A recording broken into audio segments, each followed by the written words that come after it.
And I have a guest commentator with me for the rest of the program who will be giving his thoughts on the news and issues of the day. He is a current affairs analyst and professor of communications at the Base University in Abuja. He is Professor Adeniyi.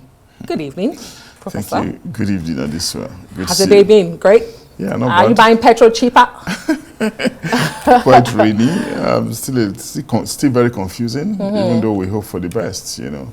It's a lot of mixed feeling, really. You know, first of all, you are excited that a private sector individual represented in Aliko Dangote has been able to achieve this monumental milestone, you know, producing PMS in this country 28 years after. Yes. You know, being very courageous to put in $20 billion into a project. And of course, when we're getting to towards the end, you are witnessing different kinds of confusion.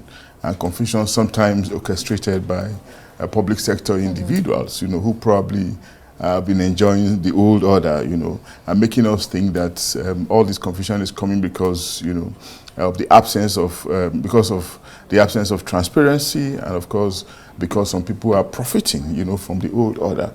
This might not be the case, but of course, the picture we're getting looks like it, and it's very, very disheartening, no doubt.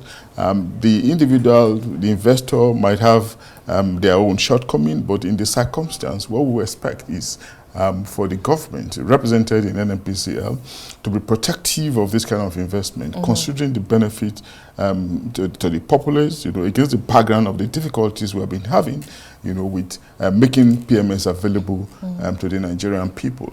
But in the circumstance, we're not necessarily interested in the back and forth, like your first guest said, Dr. Taufik. We're interested in availability.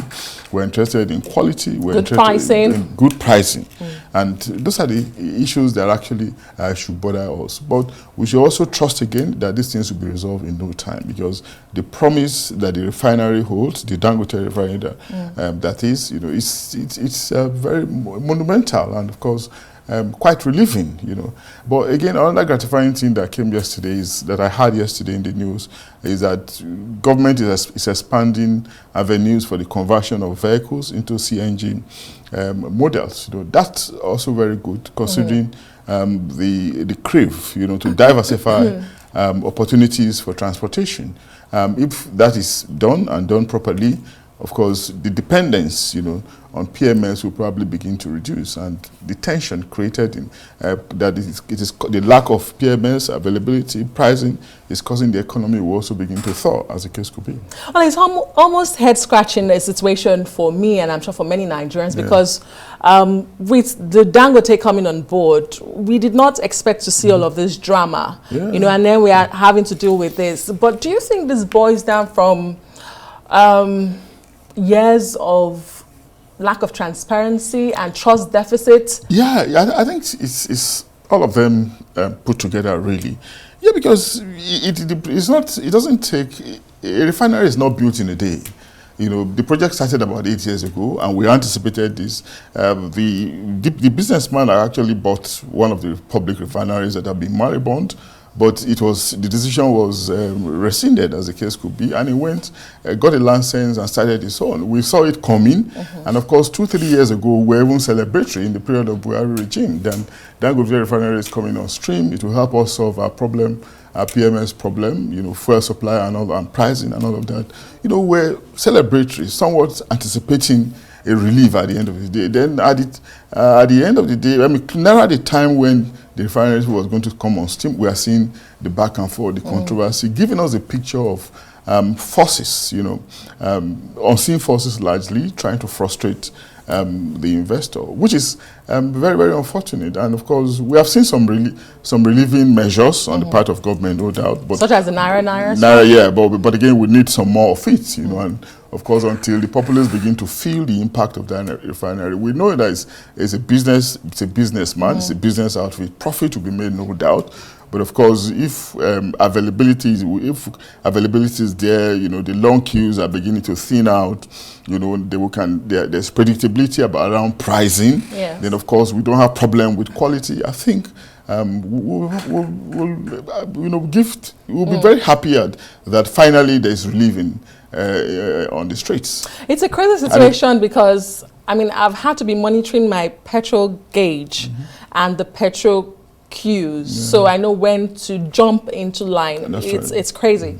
And the man hours you have to spend and all of that. But I have to ask you, as a professor of communications, what we are seeing between the NNPCL and Dangote refinery, it's like brickbats. The statement, counter-statement. It's an exchange. What do you make of the communication so far? Yeah, it's an exchange that we probably do not need. And of course, it can be very confusing, very disturbing, deepening the distrust between the populace and government, And of course, it's not helping the government. And to some extent, it's also not helping the investor, Dangote, that is, because NNPC fired back at some point and said that if Dangote insists that the price that NNPC said they bought it is not the price, they're going to release, the actual price at which they bought it, which tells us that NNPC seems to be sure of what they are saying. So the back and forth is creating some kind of is capable of creating problematic messaging, where the populace can fall into disillusionment, a situation where we are thinking hope is coming and suddenly that hope is being dashed again. It's not good for good governance, for transparency, accountability, and the engendering of, trust, between the government and the governed, as the case could be. And this challenge is overshadowing, like my guest said, the real importance of this refinery. And I wanted to ask for your opinion. Do you think it's something the petroleum minister has to step in to do something, or would he be overstepping at this point? No, I don't think so. I mean, I talk about petroleum minister, Mr. President, yes. But I don't think so. But you see, I want to believe again that sometimes we do things as if we should just not, be innovative. We're not taking new initiatives. We're just doing things as if business should continue as usual. Whereas we need some ingenuity, some creativity, just to stimulate the atmosphere and make and increase the people's belief. Otherwise, there are so many benefits that have come in the past that the government could cash in on, and build some level of trust between them and the people. The Dangote refinery is a monumental achievement that we can continue to celebrate for the past 5 years, considering what has happened to the public refineries, 2 in Port Harcourt, 1 in Warri in Kaduna. And of course, we have other private refineries that have not been able to do anything near what Dangote has done. Yes, they are doing their best, but of course, the achievement is a monumental one, not just for Nigeria, but for West Africa, the African continent, and even the world at large, considering its status as the largest single-trade refinery in the world. So many values that can be attached to it, so many items that can be associated with it, that we can continue to celebrate. But rather than being celebratory, we are turning around to see, okay, we're almost out of time. In 60 seconds, brickbat. Exactly. In 60 seconds, if you can, and I do apologize for the limited time. Labour Party's chances in Edo States, we are continuing to give all the parties a platform to speak. We just heard from Labour Party today. That's right. Their chances are very, very good. It's one of the 3 major political parties running, and of course their candidate has been very aggressive with campaign, very creative campaign, entertaining, and sometimes very easy to even dance to. And of course, some of these things can have a way of rubbing off, of affecting voters positively. And it's not going to be a pushover, really. I heard it very clearly when you were doing the analysis around the numbers. Sometimes these things might not matter, but we also do know that its structures are limited when you compare it with the PDP and the APC. But again, sometimes it's not necessarily about structure. Last year, it was said that Peter His Excellency had no structure, but he made a fundamental statement, and it was close to winning the presidential election, even without the so-called structure. So, Olumide Apata, might, spring some surprise in those states this weekend. But overall, the election has been presaged with lots of tension, But typical of the Edo election, we do Yes. know that after the election, the tension will thaw, like we saw 4 years ago. Indeed. And there will be peace, and Okay. of course, statecraft will come after, hopefully, afterwards. Hopefully it's our prayer. Thank you so much. Arise News will be on ground to cover the elections. We'll be monitoring developments before then and even afterwards. Professor Abiodun Adeniyi, thank you so much for being on the show tonight. I do appreciate your time. And that's it for this edition of Arise Prime Time. Do join us again tomorrow from me and the entire team here in Abuja. Goodbye and thank you for watching.